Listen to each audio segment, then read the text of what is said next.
It's just great. So, how do we manage the acute IC flare? Well, I think that the first thing we have to do is understand what's going on with the flare. Why is it that the flare is occurring to begin with? And then, from all the background that we have thus far laid, we want to now try to figure out, well, what are the best things that we can do in order to move ahead toward managing the pain. So that's part of the process here today. And we'll see if we can. And we've talked about this yellow hand. I'm glad people are now getting into it, because that's really will be helpful in terms of you guys being able to raise your hand to type in a question and explore that. The Facebook interaction has been good, and that's another really good way for us to be able to interact. So I just wanted to do a quick review. This is just basically underlining and underscoring the energy science basics that we've talked about in session 1 and 2. That first of all, nature is described in qualities, that disease is actually the imbalance of qualities, that interstitial cystitis is basically an imbalance of the hot and mobile qualities, and therefore is a pitta-vata disorder. The hot quality of pitta and the mobile quality of vata gives you all of the symptoms of not only the chronic IC, but also that of the acute flare. We also said that the origin of all disease is in the GI tract. It comes from the GI tract, and this is in contrast to the present contemporary way of looking, the molecular way of looking at IC, which essentially says we don't know the molecules that cause this problem, but once we find them, we'll be able to get to a solution. The problem will be that you'll never get to a solution from a molecular standpoint, that it will be a continual Band-Aid from which you operate. That we also said that qualities that make up nature make everything up. Foods are included in that, and so are you. So if the same qualities that make up foods are the same qualities that you are, then obviously you will be foods and foods will be you. In other words, whatever you take in will add or delete from the qualities that you have in your own body. So if you take a lot of the hot quality or the mobile quality, then those will be added to your body in terms of an energy sense, and that will either cause disruption or increase in flares, or it will delete or decrease those qualities and lead to healing. So we said that real healing takes time. This is not something that will occur next month for you, but as you do more and more and more of this work, that this will bring about true remission in terms of your symptoms. We said that nutrition and aloe are foundational to therapy. Nutrition stops the qualities from being added that are disruptive, and aloe vera helps bring about balance not only in the body but in the mind, and begins cooling you off. And we also said that the mind and body are intimately spliced. You cannot separate the mind and the body. What is body is mind, what is mind is body. And so they work in concert. Therefore, if you see having symptoms of irritability in the pelvic area because of your IC, and pain in the vagina and burning on urination, those same symptoms are also reflective of your mood. And so you'll see having irritability, emotionally distraught, not feeling or feeling agitated with respect to your complex of symptoms.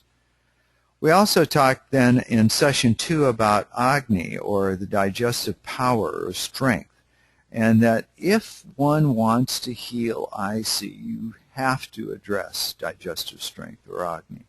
You cannot completely get rid of that, of the mobile and hot qualities, unless you digest better. And we said that if the Agni is weak, then you cannot even digest herbs for healing. So we'll talk about some of those herbs in this session. And if your digestive strength is not good, if it's weak, then even the ability to digest these herbs will be impaired. Food intolerances such as gluten and lactose intolerance are actually not really true allergies, in the sense that they're really related to poor or weak Agni. The GI tract symptoms that one has after eating, such as bloating or gassiness or problems with heaviness after eating, are all related to weak Agni. We also said that the status of the Agni is determined by, 1, the degree of appetite that you have. So if you're hungry and ready for the experience of food, that's a good sign. It says that your Agni is good, it's strong. And it's also determined by the appearance of the tongue, and that's why we suggested that tongue scraping in the morning is a good way to start off the day. It not only enhances Agni, but it also gives you an idea of how your physiology is doing. If you're doing a cleanse and all of a sudden your tongue turns like a snowfield, that implies that you're getting rid of a lot of debris. You're getting a lot of ama out of the system. And you won't be freaked out when you see that, because it's really just a true expression of what the body is going through. It's a powerful way of monitoring yourself. Poor Agni leads to ama. So ama is this undigested debris, this charred debris from our campfire that gets stuck in the GI tract, but it also gets disseminated with the mobile quality of vata to other areas of the body, such as, in the case of IC, the pelvis and the vagina. And here is where ama holds these qualities, the hot and mobile qualities, in place, so that you can't get rid of them, because they're locked. They're locked with this sludge called ama that has come from the GI tract. There are many, many, as we talked about, symptoms of weak Agni, but all of the solutions for weak Agni revolve around lifestyle and herbal ingestion. So I just wanted to spend just a brief time on this issue of chronic versus acute. You know, for many, when they experience IC, they have ups and downs, so that it's like having a urinary tract infection but not having a bacteria to show for it. When they culture the urine is negative. It has no growth. That means you don't have a bacterial problem. You have an IC problem. You have the hot and mobile quality stuck in the pelvis and in the bladder particularly, leading to the problem of an acute, what we would call an acute flare. Now, sometimes people who have acute flares, sometimes they go on to just feeling that way all the time. But as we showed in the diagram with with the wavy lines, these waves actually occur even in that acute situation where you're having a lot of symptoms. So even then, there will be maybe some good days, good afternoons, bad afternoons. And so even in the acute situation that is long-standing, there will be this wave-like activity. Now, for any type of chronic problem, there should be chronic tools. And the chronic tools that we've talked about are the nutritional formats, the incompatible food combinations, the tools that stoke or buck up acne, and using aloe vera gel. These are all standard things that one should be looking at to be doing all the time. Let me repeat that. You do these all the time. In other words, you're changing your lifestyle. And what's happening as you do that is you get to participate in the management of your chronic IC. Now, there will be those spikes where you'll have these exacerbations of symptoms. You get irritable, you get pain in the pelvis, you have burning on your urination, it won't stop, you can't do anything about it. That's what we're talking about today. But you still do the chronic tools. You don't stop those just because you're having an acute flare. So then we'll add these specific methods as we're going to talk about. So what is a flare? A flare is just the recurrence of urinary symptoms after a symptom-free period. I don't think I have to tell this audience what a flare is, but I think we all have to kind of begin with a commonality and a common understanding before we go any further. There can also be this recurrence on the top of a baseline of symptoms. So say you're having a lot of burning and etc., there may be an exacerbation from that baseline to a worsening of symptoms. So usually these flares are associated with other problems such as bowel or joint or muscle symptoms. Sometimes one of our participants said, I'm having symptoms of pain in the joint, and it's getting difficult to clear. And my bias would be is that that's really just an expression of the IC, even though it might be associated with a trauma that may have happened. So here we are. We're back to this diagram again. If you don't get anything out of this webinar, remember this diagram. This is a very important diagram to help you understand where you are and where you're going. So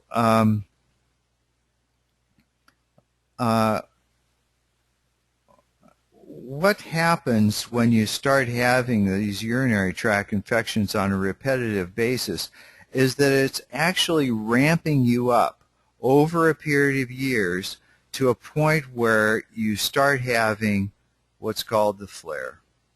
And these flares occur on an intermittent but seemingly regular basis. And here are the expressions of you're just below the ceiling, you're just making it, and then all of a sudden, increase in the mobile and hot qualities, bang, you've got another, quote, urinary tract infection. But now we know that these episodic episodes are merely what are called in the IC community flares. And it's very interesting. If you look at the word flare, it's just so characteristic and so descriptive of the process that you're going through, because it's just like one of these flares that you see from the sun, just this enormous amount of energy just exuded from the surface of the sun and going out for thousands and thousands, if not millions of miles away from the sun. And that's exactly what's happening in your body. So, let me take this off.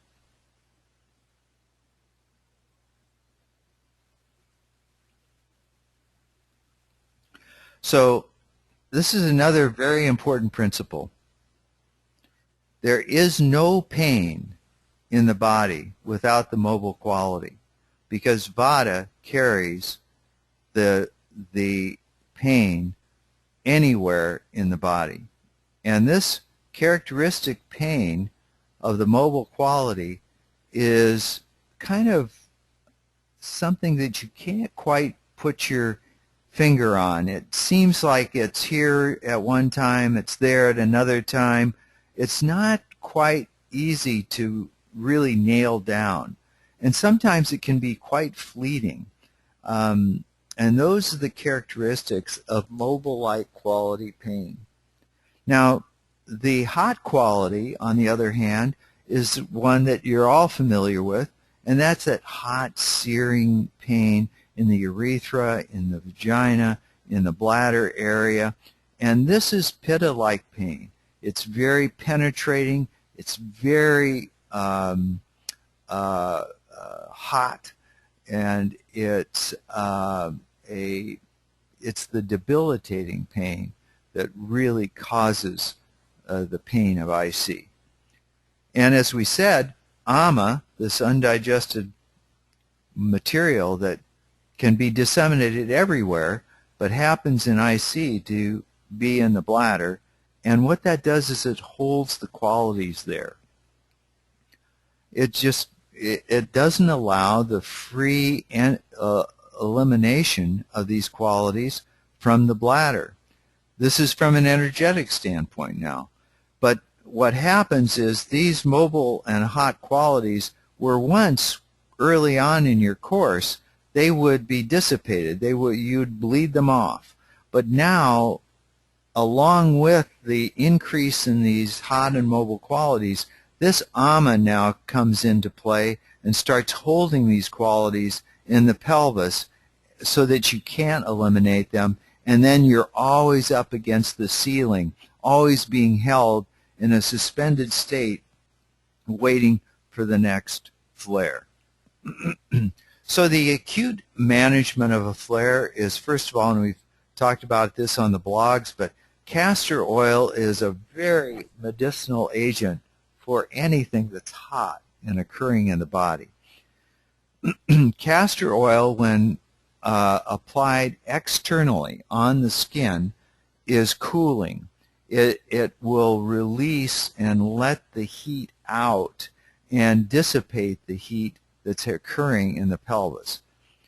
The hot quality, but it has a hot quality when taken internally. So it's cold externally, internally it's hot, and that's why it can be such a good for as a bowel purgative or cleansing the bowel, because it tends to be hot inside the body and tends to irritate the small bowel, so that there's increased peristalsis, increased bowel activity, and then hence the release from the bowel. So applied topically over the bladder area. You know, we used to talk about bladder packs, bladder castor oil packs, but actually I think it's just as easy and more simplified, and I always like simple better, is to apply the castor to the skin in a fairly healthy dose. I think it's useful to warm it before you start applying it. It will move across the skin much easier. And you apply it from the belly button to the pubic bone, and you get the entire lower part below the belly button, the lower part of the abdomen, essentially layered with or spread with the castor. Now you can then use or apply with your with your fingers mint and sandalwood or lavender or jasmine to various marma points. And we'll talk about this in a minute. But marma points are essentially acupuncture points. There's no difference really between marma and acupuncture points. They're one in the same. So when we talk about marma, realize that you're essentially doing pressure point acupuncture. So here are bladder energy points. There are 6 of them in the lower abdomen below the belly button. There are 2 that are between well, let's start out. There's 1 between the belly button and the pubic bone, right in the midline at the midpoint between belly button and pubic bone. There's a marma point there. That's the primary bladder marma point. If you feel pulsation when you press in that point, you're a little bit too high. You should be below the bifurcation of the aorta, and if you're feeling the pulsation, that's actually the aorta, and you're actually a little bit too high. So go a little bit lower, and you're right in the right spot.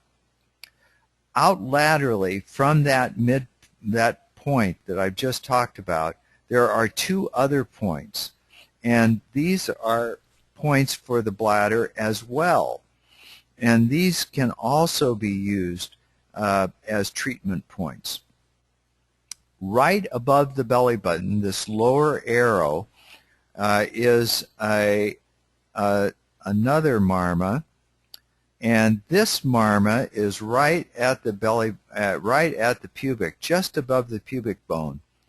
And out laterally from that are 2 other marma points on either side of midline. So these 2 points also can be used for marma point therapy. So we've outlined 6 points. 1 in the midline between the belly button and the pubic bone, right in this area, and 2 on either side of it, and then the ones next to the pubic bone and out laterally. So these 6 points can be used on and massaged after you've taken castor and applied it to the entire area here in the infra or the below the belly button area. This castor can be left on for a long period of time. The problem with any oil that's used is that if it gets on the clothing, it's very difficult to get out, if not impossible. So you can use a towel. You can use a towel over this area, or you can use some old shirt that you don't want. But just beware that if you're starting to use this castor therapy, that you want to be sure that you're going to not ruin some clothes. So, okay, now we've got the castor on. Now we know about the marmas. What do we do with these marmas? Oh, I forgot. A couple of other points. Here's a marma on the inside of the elbow at the crease of the elbow. There's the crease. And right on the inside, there's another marma. There's another marma, another acupuncture point, here right on the top of the foot as the leg starts going into the foot. And you'll find 2 tendons on either side. That marma lies right behind or right between those 2 tendons on the top of the foot, right as the ankle joins the foot. And then there's a malleolus, or a bony protuberance on the inside and the outside of the ankle, and there's a marma right behind those two bony protuberances on the outside and on the inside of the foot. So now we've got all these marma points. What are we going to do with them?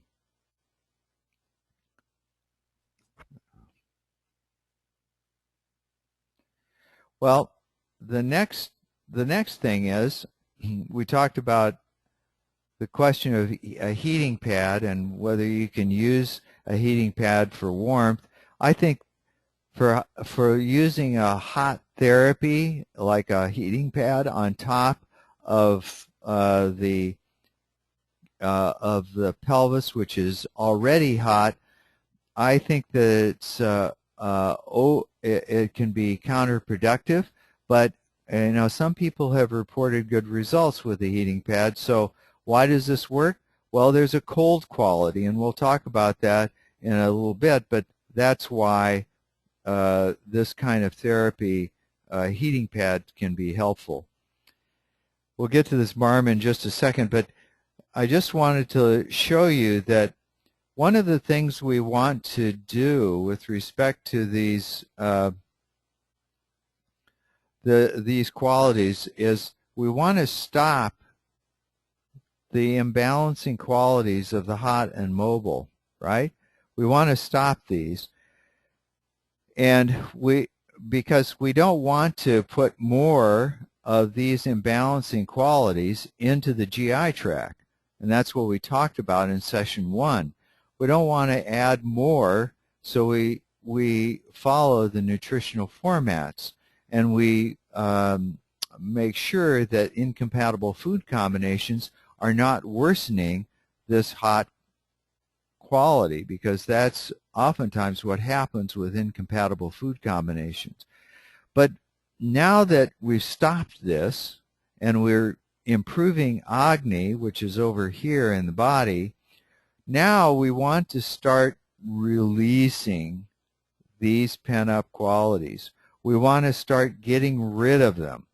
And that's the whole process of healing your IC, is to start getting rid of these pent-up qualities that are hanging around, stuck with ama in the pelvis, bladder, and vaginal area.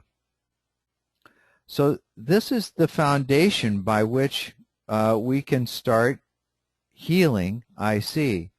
Now, this is a diagram that shows what happens when we start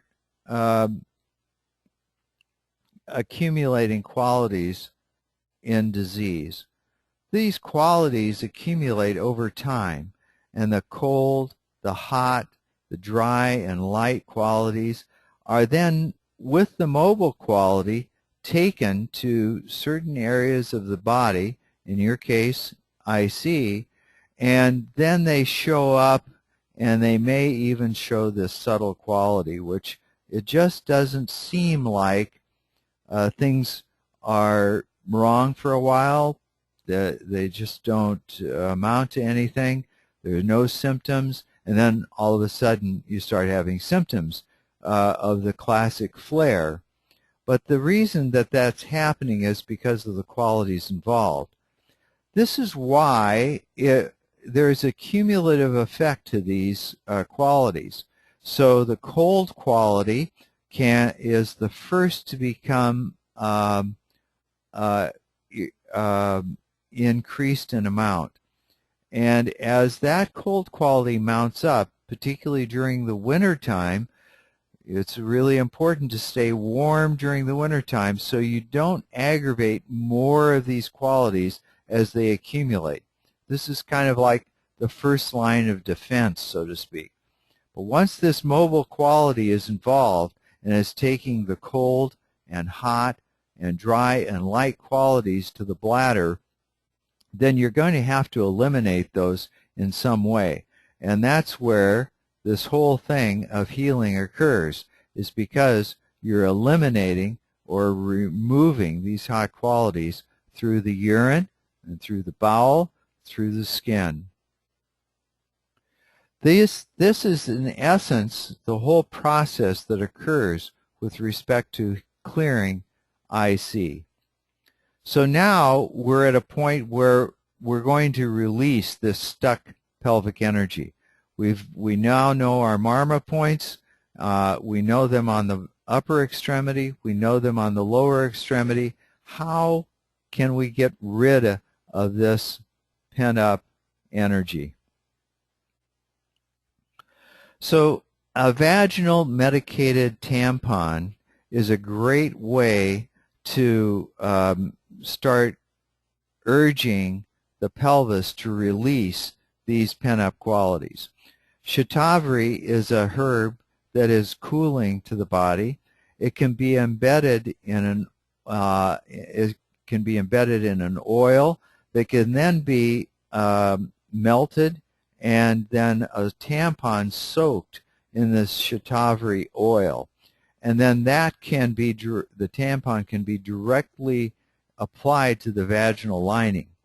So Tictigrita is this material that is melted in a saucepan. You saturate the tampon with the oil that's been melted, and then you insert it into the vagina.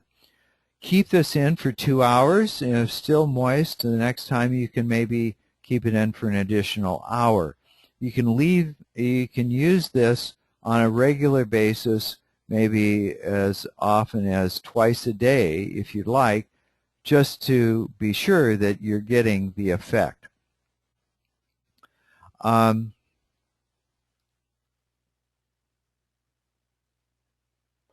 This Tictigrita is available through the Ayurvedic Institute. I don't know. I've looked on Amazon. I've also looked at Banyan Botanicals, but it's not available. But the Ayurvedic Institute has it as a proprietary product.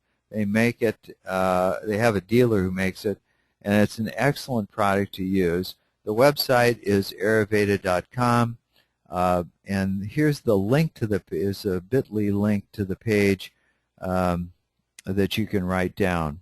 And for review, when you're reviewing these slides, you'll be able to pick this up again. This is also extremely helpful for women who have vulvodynia. Vulvodynia is commonly associated with IC. We're using the vagina in order to deliver herbs to the pelvis in order to get the release to occur from the bladder. There are also other techniques that can directly apply herbs to the bladder lining, and many people who are suffering with severe IC symptoms use bladder installations anyway. I'm just saying that bladder installations using herbal therapy is much, much more targeted than simply using DMSO or heparin or bupivacaine or any of the other long-acting types of analgesics such as Marcaine. These kinds of therapies actually get and address the specific problem that's occurring in the pelvis, that is the problem of releasing these qualities from the bladder and in general the pelvis. Vaginal irrigation can also be done. What you can do is make a tea. You get these three herbs, dashamula, guduchi, and gakshura, 1 tablespoon per cup of water. These herbs are added to the water when it's brought to a boil, and then the dashamula, which is actually in a root form, is it's cut up root. You strain the root off.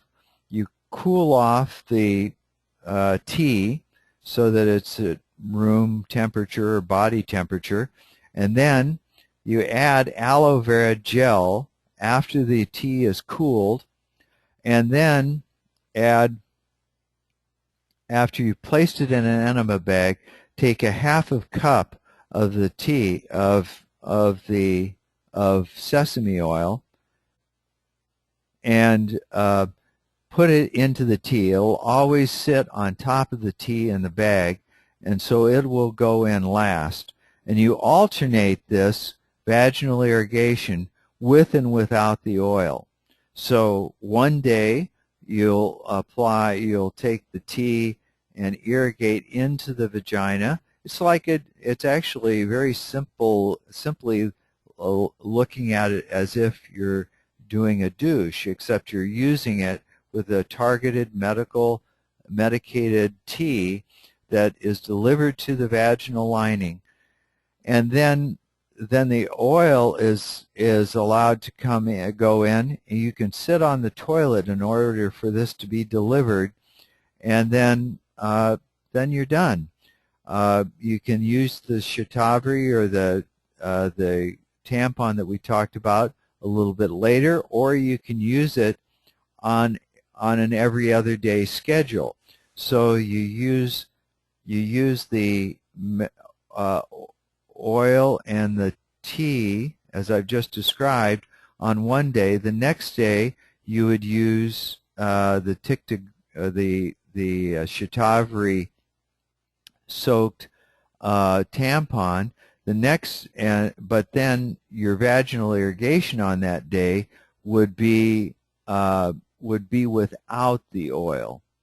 And then the next day you would go back to the vaginal irrigation using oil, and maybe not use the Shatavari tampon that day. And then the next day you would use the vaginal irrigation without the sesame oil, and then use at that point in time the medicated tampon that we talked about. This kind of therapy of alternating the oil without the oil prevents the vaginal lining from getting too dry, because if you were just using the tea without the oil, there can be a real drying of the tissues, and then it would be really uncomfortable and sore after a period of time. So you'd want to be sure that you were using oil to prevent the dryness of the tissues. One word of caution about people who live in areas where there's no sewer system, but their house is on a septic system.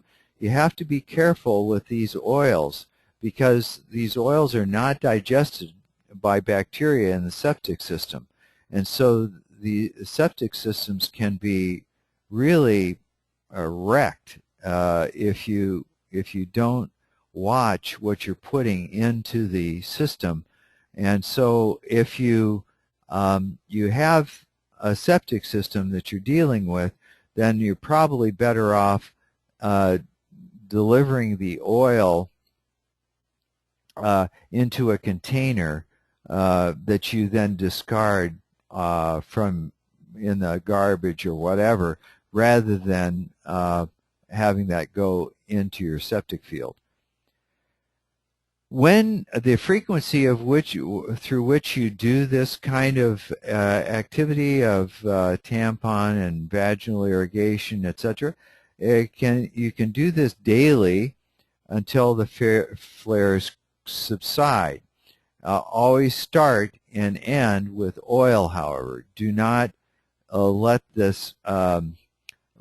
yourself get too dry again, because of the dangers we've talked about. I wanted to talk a little bit about what herbs do, because they're not like pharma. They're not like the things that are presently being used in your doctor's office. They are very, very unique.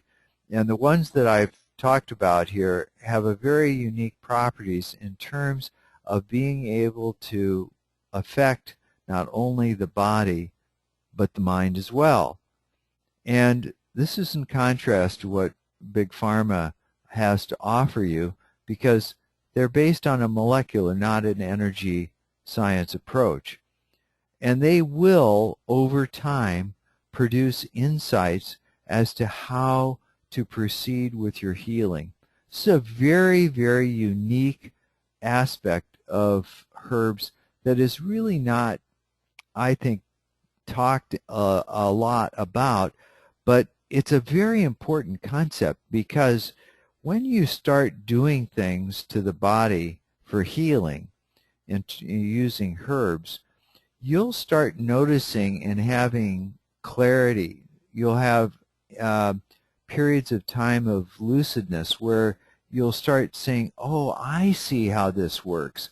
Oh, I didn't realize that. You'll have insights that wouldn't occur otherwise. So this is a very unique part of herbal healing, but it's just the reason for it is because there is a mind-body effect by these herbs. Now, I wanted to go back a bit here to get to these Marma points.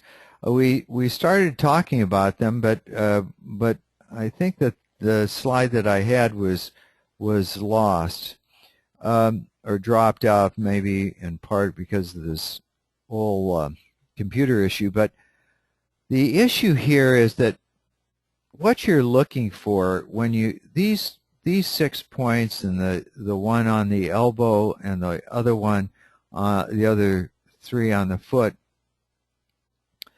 should be massaged in a circular way with using these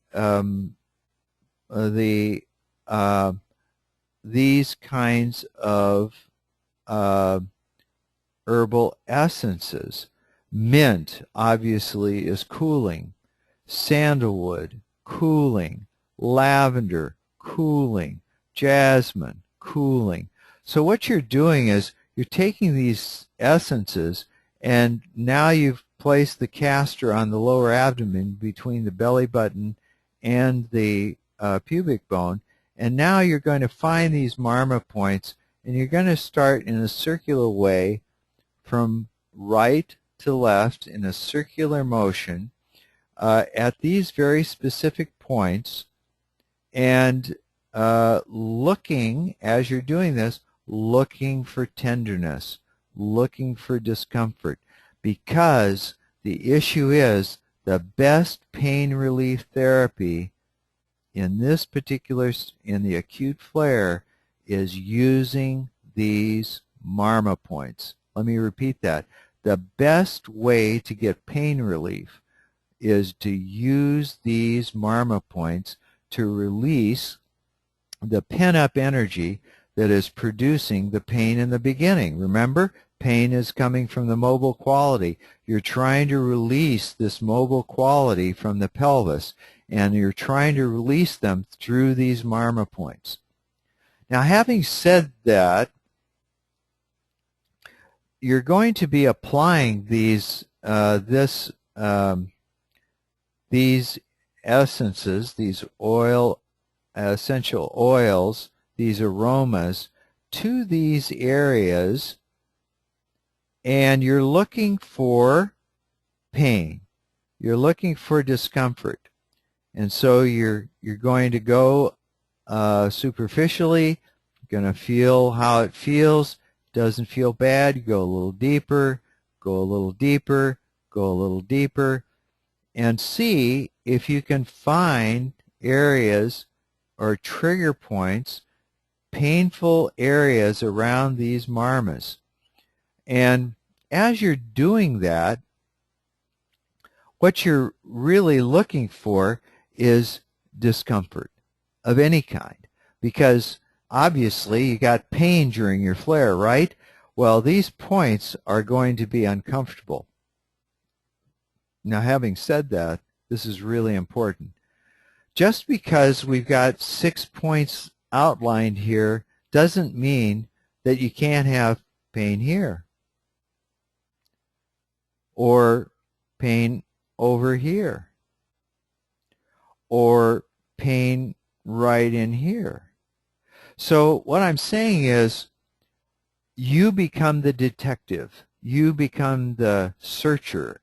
You become the investigator looking for painful points in the pelvis, and find out which points are more uncomfortable for you than others. You know, many reasons, there are many reasons why doctors are kind of confused about IC until you get the diagnosis. But there, you know, the ovary sits right here, and this could just as well be a bladder point that is being painful. But because you go to the gynecologist or the urologist and they feel tenderness here, they say, oh, you've got something wrong with your ovary. But in reality, it's not your ovary, it's an IC flare. So the issue is, be your investigator to look for these points and try to find out where you can get the most bang for your dollar when you're starting to look around and seeking out these points. And this does not preclude, this does not eliminate the possibility of going to the extremities. You may find that you get pain. You may get pain here in these areas on palpation when you're doing this therapy. So, you know, when you're massaging these areas, start looking and being very sensitive about, oh, how does this feel? Is this giving me some relief?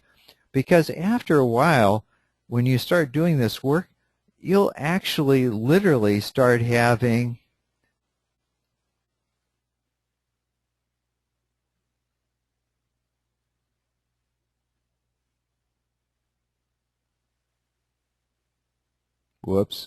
fun. You'll start having, I mean, you won't be so freaked out about your complex of symptoms. It's going to take you some time, but the key is, become the really inquisitor, the real interested party of knowing more about your disease, knowing more about your body. How does this feel to you, body? And does this, does this feel good or does this feel bad? And if it feels bad, you know you got some work to do in that area. So the really, really important thing is, after a while, become a real questioner about your body. Now, one of the things that I can tell you is that the mind is always going to take you out to the woodshed. It's always going to be misleading to you. So the contrast to that is that the body will never, ever lead you astray. The sensations that the body gives you will never, ever lead you astray. So you can count on the body. It doesn't lead you down the primrose path like the mind will. The mind is got all kinds of different things, you know. It's got all kinds of agendas, belief patterns, prejudices, worn out stories that just don't serve you very well. So the important thing here is, you're doing this work, is you can trust the body. The body will always, always give you the truth. Just listen. Become a student of your body.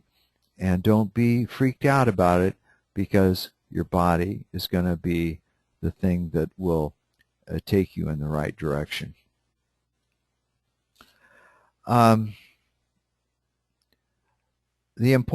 other important principle that I wanted to leave you with is that the body wants to release these qualities. It wants to get rid of them. The key is we have to get out of the way, you know? So the thing about getting out of the way, you know, it's kind of a, it seems like kind of a theoretical concept, but in reality, getting out of the way means I do my nutritional format work, I pay attention to my incompatible food combinations, I do the lifestyle things around Agni, and then that's it. That's all I have to do. That's all I have to do. If you do this kind of work, you will be getting out of the way. The problem is that because we don't know about the energy work, and we're confused because we're told so many different crazy ideas, and we get involved in so many different threads on the internet, and what works for some and what doesn't work for another, and it just becomes a hodgepodge. I guarantee you, I absolutely guarantee you this, that if you do this work and you stay out of the confusing rhetoric that you're being fed all the time, this will work for you. This will do the job. But you have to, in other words, get out of the way. In other words, don't let the mind get involved, because when the mind starts getting involved, it starts stirring the soup, right? And what happens? The mobile quality starts getting more mobile, and then you start getting anxious and worried and fretful, and all of this is related to the mind, and what that translates into is the possibility for another flare. One of the questions in early on when we were talking about developing this course was it was a question about, I notice that I get into a flare much more easily when I'm anxious or I'm upset. And now you know why. The mobile quality the mind gets agitated. That's the mobile quality. The mind starts racing. It wants to finish. You know, it's in a race, right? And because it's in this race, you're involved in it. And since it's a mind-body connection, the mobile quality is not only being played out in your mind, it's being played out in your pelvis. It's being played out in your bladder, and wango, you get another flare. So that's how this all works. But, you know, once you now have this information, you're the commander of your ship. You are now totally empowered to do the work necessary in order to begin healing your IC. I guarantee you that. So,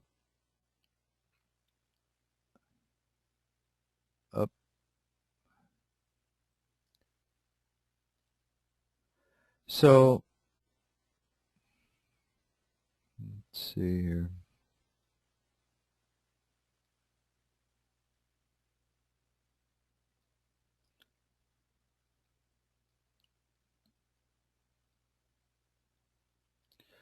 So, what about your homework? So, let's review the energy points that we discussed in the presentation, and then create your emergency flare kit.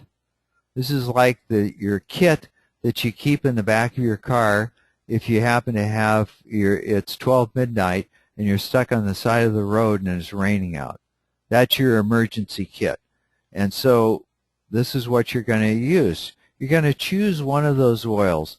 I have to say that sandalwood is pretty spendy. For a little vial that you can get at the Ayurvedic Institute, it'll cost about $30, but it goes a long way. But you know, it's a bit spendy. Jasmine and lavender will be less expensive, and mint will be very inexpensive. and you can get that anywhere. But just be sure it's a relatively good quality oil. And these essential oils that you're going to be using are going to be used in small amounts right at the specific marma points that you're dealing with. The next thing is to get the herbs, and I talked to you about where you can get the herbs. The Tiktagrita, as I said, you can only get that at the Ayurvedic Institute. The other herbs, the Gaduchi, the Gakshura, and the Dashimula, those can be obtained in a powdered form or at Banyan Botanical, or you can also get them at the Ayurvedic Institute's line, and you have that bit.ly link. Just be sure that you don't get poor quality stuff. I mean, I know that these two companies have definitely quality materials, so I trust them, and I think that they'll be able to deliver you a good product. You get an enema bag. And the enema bag you can get at the Ayurvedic Institute. You can also get it online. You can get the IC Solutions has a site or has an enema bag that's available. And then you want to get some unrefined sesame oil at the grocery store. Don't get toasted sesame oil. Get unrefined sesame oil. In our neck of the woods, Spectrum is the company that makes has it on the shelf. It may be different for you in different locations in the country or world. So that's a wrap. Does anybody have any questions that you'd like to ask at this point in time? If you want to, you can raise your hand and I can unmute you, or you can type your question in, one or the other.